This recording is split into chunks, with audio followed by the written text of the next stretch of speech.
అందరికీ నమస్తే అండి. మా అపర మేధావి జర్నలిస్ట్ సాయి ఒక వీడియో చేశాడు జిఎస్టీ గురించి, అలాగే జీడిపి గురించి, రాష్ట్ర అభివృద్ధి. ఒకసారి ఈ మాటలు వింటే నాకేమనిపించిందంటే ఇతను జర్నలిస్ట్ ఎలా అయ్యాడా అనిపించింది. బుర్రతో నువ్వు జర్నలిస్ట్ ఎలా చలామణి అయిపోతుందో మాకు అర్థం కావట్లేదన్న. చేతిలో డబ్బులు ఉండాలంటే కేవలం ప్రభుత్వం సంక్షేమ పథకాలు ఇస్తేనే చేతిలో డబ్బులు ఉంటాయా? స్వయం ఉపాధి కల్పించినా సరే డబ్బులు ఉంటాయి కదా. ఒకవేళ నువ్వు అన్నదే కరెక్ట్ అనుకుందాం, సంక్షేమ పథకాల ద్వారాగానే పేద ప్రజల దగ్గర డబ్బులు ఉంటాయి అనుకుందాం. ఎంత? సంవత్సరానికి 15,000. అవునా? ఏదో ఒక పథకం పేరు చెప్పి సంవత్సరానికి 15,000 రూపాయలే కదా ఇచ్చేది. దాంతో రాష్ట్ర జీడిపి పెరిగిపోద్ది తగ్గిపోద్ది అని చెప్పేసి నేను జర్నలిస్ట్ని నిన్నే చూస్తున్నామన్నా. స్వయం ఉపాధి కల్పించాలన్నా, మౌలిక సదుపాయాలు కల్పించాలన్నా, పరిశ్రమలు తీసుకురావాలన్నా, ఉపాధి కల్పించాలన్నా, సంవత్సరానికి మనం 15,000 రూపాయలు వేసేయడం గొప్ప కాదన్నా. నెలకు ఒక 20,000 రూపాయలు, 25,000 రూపాయలు, 30,000 రూపాయలు వాళ్ళకి సంపాదించుకునే కెపాసిటీని కల్పించాలన్నా, మనం సంపాదించుకునే మార్గాలను మనం చూపించాలన్నా. ప్రభుత్వం చేసే పని అది. సరే, నువ్వు చెప్పిన లాజిక్ బాగానందు, ఓకే. రాష్ట్ర ప్రభుత్వం సంక్షేమ పథకాల ద్వారా డబ్బులు ఇచ్చేస్తే రాష్ట్ర జీడిపి పెరిగిపోద్ది అంటాడు. సంక్షేమ పథకాలకు వచ్చే డబ్బులు ఎక్కడి నుంచి అన్నా? అప్పు చేసి. ఒక పక్క రాష్ట్రం అప్పులు చేసుకుంటూ అప్పుల్లో కూరుకుపోతూ ఉంటే రాష్ట్ర జీడిపి పెరిగిపోతూ ఉంటుందా? నువ్వు ఎలా జర్నలిస్ట్ అయిపోయి మాకు అర్థం కావట్లా. ఏమన్నా అంటే ఏడుతో మళ్ళీని ఈ పీత బుర్రతో జర్నలిస్ట్గా నువ్వు చలామణి అయిపోతున్నావా? సంక్షేమ పథకాల ద్వారా రాష్ట్ర జీడిపి పెరిగిపోద్దా? జిఎస్టీ పెరిగిపోద్దా? పన్నులు వచ్చేస్తాయా? ఎంత లేఖితనంగా జర్నలిస్ట్ నిన్నే చూస్తున్నా అన్న, ఎవరిని చూడట్లా జనానికి సబ్జెక్టు చెప్పు. జర్నలిస్టు కదా స్వయం ఉపాధి కలగాలన్న ప్రజలకి. అంటే నెలకు ఒక 20,000 30,000 రూపాయలు సంపాదించుకునే శక్తి కలగాలి. అది ప్రభుత్వం కల్పించాలి. ఎలా అంటే పరిశ్రమల ద్వారాగా ఉపాధి కల్పించాలి. ఒక కుటుంబంలో ఒక 4 ఉన్నారనుకో, భార్య భర్త, ఒక 2 కొడుకులో లేదంటే ఒక కూతురో కొడుకు ఉన్నారనుకో. కొడుకు కూతురు ఖచ్చితంగా చదువుకునే ఉంటారు. వాళ్ళకు ఉపాధి కల్పించామనుకో అన్న, ఆ కుటుంబానికి కొద్ది భారం తగ్గుద్ది, వాళ్ళకి ఆదాయం వచ్చుద్ది. నువ్వు చెప్పింది కరెక్ట్ అని నేను కాదని అట్లా, కానీ సంక్షేమ పథకాల ద్వారాగానే జీడిపి పెరుగుద్ది, జిఎస్టీ పెరుగుద్ది అన్న చూసావా, మాకు మైండ్ పోయింది, పెచ్చెక్కిపోయింది. అంటే నేను అంత చదువుకోలేదు కాబట్టి క్లారిటీగా చెప్పలేకపోతున్నానేమో, కానీ మాకున్న తెలివి కూడా మీకు లేదనే అభిప్రాయం మాకు కలుగుతుంది. ఏ విధంగా పెరిగిపోద్ది చెప్పు? ఓకే, నువ్వు అన్నది కరెక్ట్ అనుకున్నావు. సంక్షేమ పథకాల ద్వారానే రాష్ట్ర జీడిపి పెరిగిపోద్ది, రాష్ట్ర అభివృద్ధి ముందుకెళ్ళుద్ది అనుకుంటే కనుక ఇంక ఈ పరిశ్రమలు గట్ట దేనికన్నా? గొర్రెలు కాసుకోవడానిక? ఒక పక్క కేంద్ర ప్రభుత్వం అయినా సరే లేదంటే రాష్ట్ర ప్రభుత్వాలు అయినా సరే కేవలం సంక్షేమ పథకాల ద్వారా ఇచ్చుకుంటా పోతూ రాష్ట్ర జీడిపిని జిఎస్టీని పెంచుకుంటా పోతాయి కదన్నా. నువ్వు బుర్రుండి మాట్లాడుతున్నావు, బుర్ర లేకుండా మాట్లాడుతున్నావా? పైగా జర్నలిస్టు కదా నువ్వు. ఏమన్నా అంటే మా బోటోలు ఏమన్నా అంటే ఎడుతావు కదా. నీకు ఏమన్నా తెలివి ఏమన్నా ఉందా? నాకు ఇంత ఆశ్చర్యం కలిగిందన్నమాట. నేను ఒక సీనియర్ జర్నలిస్ట్ని కూడా కనుక్కున్నాను. సార్, జర్నలిస్ట్ ఇలా అంటున్నాడు, అసలు ఏంటంటే వాడు పిచ్చిన కొడుకాడు, వాడి మాట నువ్వెందుకు పట్టించుకుంటావు? వాడు అసలు జర్నలిస్టే కాదు. సంక్షేమ పథకాల ద్వారాగా రాష్ట్ర జీడిపి పెరుగుతుంది అనే వ్యక్తిని జర్నలిస్ట్ అని ఒక్కనే చూస్తున్నా, ఇంకెవ్వరిని చూడట్లా. నీకేమైనా తెలివి ఉందా? ఏ విధంగా పెరుగుద్ది చెప్పు?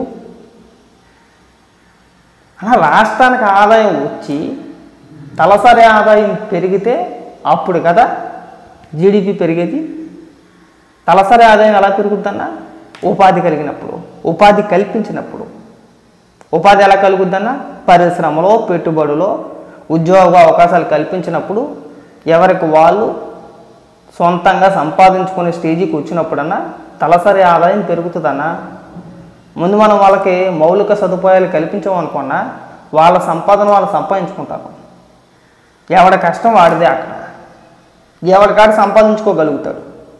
అవి కాకుండా ఉన్న పరిశ్రమలు తరిమేసి పరిశ్రమలు తీసుకురాకుండా ఉద్యోగ అవకాశాలు కల్పించుకుంటా నేను సంవత్సరానికి 15,000 రూపాయలు చొప్పున ఏదో ఒక పథకం పేరు చెప్పి మీకు చేస్తాను, రాష్ట్రం అభివృద్ధి చెందుద్ది అంటే కనుక గొర్రెలు అంటారన్న.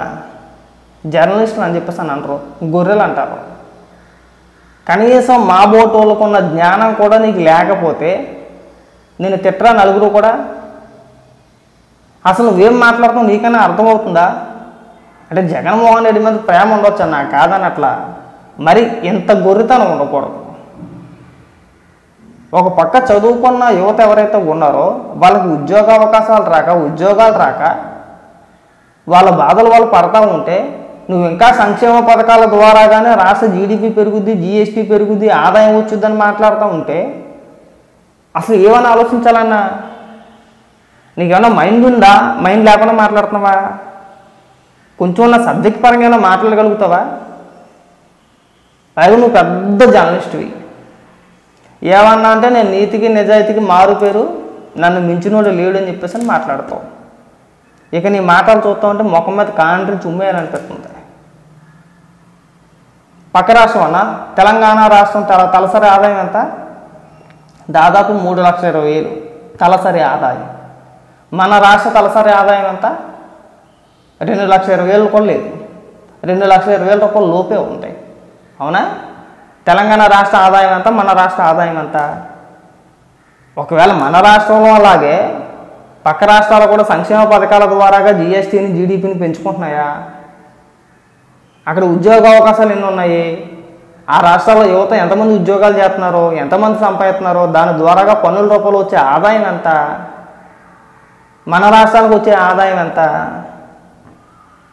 అన్న ఎక్కడైనా సరే చేతిలో పని ఉంటే రూపాయి వచ్చుద్దన్నా. ఇప్పుడు నేను ఉన్నానన్నా, నెలంతా ఖాళీగా, సంవత్సరం మొత్తం ఖాళీగా. ప్రభుత్వం ఏదో ఒక పథకం పేరుతో నాకు సంవత్సరానికి ఒక 20,000 రూపాయలు లేదంటే 15,000 రూపాయలు ఒక పథకం పేరుతో డబ్బులు వేసుద్ది. దాని ద్వారాగా నేను కొనుగోలు జరిపేసి రాష్ట్ర ఆదాయాన్ని పెంచేయగలుగుతానా? జీడిపి పెరిగిపోద్దా? నువ్వు మాట్లాడేది నీకైనా అర్థం అవుతుందా? మాకైతే అర్థం కావట్లా. అంటే నీ అంత చదువుకోలేకపోవడమా, లేదంటే మాకు అంత తెలివితేటలు లేవా, లేదంటే నీకే తెలివితేటలు ఉన్నాయో మాకు అర్థం కావట్లా. ఎప్పుడైనా సరే అన్న రాష్ట్ర ఆదాయం కానీ లేదంటే రాష్ట్ర అభివృద్ధి కానీ ఎప్పుడు జరుగుతుందంటే కనుక రాష్ట్రంలో ఉన్న ప్రజల యొక్క తలసరి ఆదాయం పెరిగినప్పుడు, రాష్ట్ర ప్రభుత్వం వాళ్ళకి మౌలిక సదుపాయాలు కల్పించినప్పుడు. ఇంకా అవి కూడా వివరంగా చెప్పాలంటే కనుక నువ్వు ఆ ఛానల్ మూసేసుకో, మా బోటో చేసి చెప్పించుకో. మాకు తలసరి ఆదాయం ఎప్పుడు పెరుగుద్దన్నా ఆ కుటుంబానికి ఉపాధి దొరికినప్పుడు. అంటే కుటుంబంలో ఇద్దరున్నారు అనుకున్నా, ఆ ఇద్దరికి ఉపాధి దొరికినప్పుడు ఒక వ్యక్తి పనిచేస్తే నెలకు 15,000 రూపాయలు సంపాదించాడు. ఇద్దరు వ్యక్తులకి ఉపాధి దొరికిందనుకో, ఇద్దరు కలిసి ఒక 30,000 రూపాయలు సంపాదించుకున్నారనుకో, వాళ్ళ తలసరి ఆదాయం ఆటోమేటిక్గా పెరుగుద్దన్న. చదువుకున్న యువత వాళ్ళకి ఉద్యోగాలు వచ్చినాయి అనుకున్నా, ఆ సంపాదన కూడా తోడైతే అప్పుడు కుటుంబాల యొక్క వ్యక్తిగత ఆదాయం తలసరి ఆదాయం పెరుగుద్దన్న. అప్పుడు కొనుగోలు జరుపుతారన్న. అప్పుడు జిఎస్టీ రూపంలోని పన్నుల రూపంలో రాష్ట్రానికి ఆదాయం వచ్చుద్దన్న. అప్పుడు గ్రోత్ రేట్ పెరుగుద్దన్న. అప్పుడు ఇది కూడా మేమే వివరంగా చెప్పాలా? అంటే మాలాంటి నిశానికాలు చెప్తూ నువ్వు యూనివర్సిటీలో ఉన్నావు, మేము చెప్పాలా నీకు? నిజంగా చెప్తాం, మేము పెద్దగా చదువుకోవాలా, కానీ మేమైతే కొద్ది గొప్ప ఇంకా చదువుకొని ఉంటే కనుక నీకంటే బ్రహ్మాండంగా మాట్లాడుతున్నాం. మేము మాకు తెలిసింది కూడా మీకు తెలియకుండా మీరు మాట్లాడుతున్నారంటే ఇంకేమనుకోవాలి మీకు అర్థం కట్ట. అంటే వీళ్ళు ఏమనుకుంటున్నారంటే రాష్ట్రంలో చదువుకున్న వ్యక్తులు తక్కువ మంది ఉన్నారు, సో గుడ్డిగా నమ్మే వ్యక్తులు ఉన్నారు, మనం ఏం చెప్పినా నమ్మేస్తారు. ఇదిగో దీన్ని తీసుకొచ్చి తిమ్మిని బొమ్మను చేసేసి ఇగో ఇలా అయితే జగన్మోహన్ రెడ్డి సంక్షేమ పథకాలు ఇచ్చాడు కాబట్టి రాష్ట్రం అభివృద్ధి చెందేసింది అంటే ఒక పక్క ఆదాయం లేకుండా రాష్ట్రానికి అప్పులు చేసుకుంటా పోతే రాష్ట్ర ఆదాయం పెరిగిపోద్దా? రాష్ట్రం అభివృద్ధి చెందుద్దా? Growth rate పెరిగిపోద్దా? మరి చేసిన అప్పులకు వడ్డీలో అన్న రాష్ట్రం యొక్క గ్రోత్ రేట్ ఏ విధంగా కొలుస్తారో నీకు ఆ మాత్రమైన వివరణ ఉందా? జ్ఞానం ఉందా? నీకు అసలు తెలుసా? అది కూడా మమ్మల్ని చెప్పమంటవా? చిన్న చిన్న విషయాలకి నీ లేఖితనాన్ని ప్రదర్శించేసి అంటే జనరల్గా కొంతమందికి సబ్జెక్ట్ ఉంటుంది కదా, తెలియదు కదా, జీడిపి అంటే ఏంటో జిఎస్టీ ఏంటో తెలియదు కదా, మనం ఏది మాట్లాడినా కానీ చెల్లుద్దులు అని చెప్పేసి అనుకుంటాం. మాకైతే అర్థం కావట్లా. కొద్దిగా బుర్ర పెట్టి ఆలోచించు. మరీ ప్రజలు అంత అమాయకులు కాదు. ఇంకా గొర్రెలు చేసే ప్రయత్నం అయితే చేయమాకన్నా ప్లీజ్, నీకు దండం పెడతాం. నేను తిట్టే ఉద్దేశం మాకు లేదు, వివరంగా చెప్పే ప్రయత్నం తప్పితే తిట్టే ఉద్దేశం మాకు లేదు. నేను ఎలాగే రాలిపోతానంటే కనుక నీ ఇష్టం, నీ పరువే పోద్ది. మా బోటు వచ్చేది చెప్పించుకో మాకు.